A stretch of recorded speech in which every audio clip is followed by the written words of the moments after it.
a service of CNC Worldwide.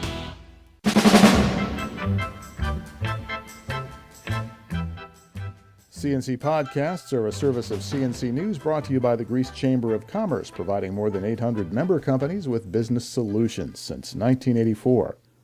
Rochester Mayor Lovely Warren says the city needs a lot more information before she can decide if it's appropriate to offer the shuttered Blossom South Nursing Home as a facility to house illegal immigrant children. The mayor says she's talked this over with her staff and they're now on a fact-finding mission.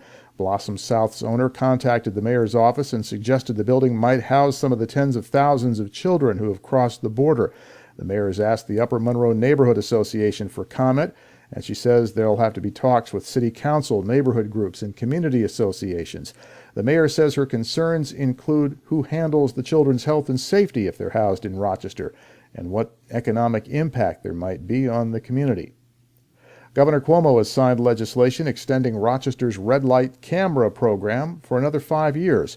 Rochester has 32 intersections covered by automatic cameras that try to catch you crossing the intersection after the light is red or turning right on red without making a full stop. The ticket comes in the mail, and more of the cameras are possible.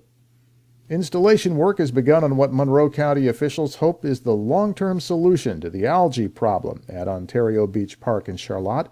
Essentially a giant vacuum system that will suck up the algae accumulating along the Charlotte Pier and pump it across to the Genesee River. There, the river's current will push the gunk out into Lake Ontario, where it came from in the first place. The prevailing winds and currents on the lake sweep algae up against the pier every summer. It rots in the hot weather. The smell is memorable. The decay also raises bacteria content in the water, and it forces health officials to close the beach. The pumping system is a recommendation of the Army Corps of Engineers, and it's being paid for with $400,000 from the State Department of Environmental Conservation. County Executive Maggie Brooks says installation will take about 4 weeks. They may have to close access to the pier at times. The county will give advance notice. More than 50 law officers from 18 departments are getting special training this week at the MCC Public Safety Training Facility on the use of the anti-heroin drug that's been helping first responders to save lives all around the country. Naloxone reverses the effects of a heroin overdose. Police firefighters and EMTs are carrying it in a form that can be inhaled so they can immediately treat people who have OD'd, not only on heroin but also on synthetic opioids like OxyContin. The State Health Department and the Office of Alcoholism and Substance Abuse have partnered with medical experts to develop the training program that teaches officers how and when to use it. The training program and the drug are supplied free by the state to the first responders.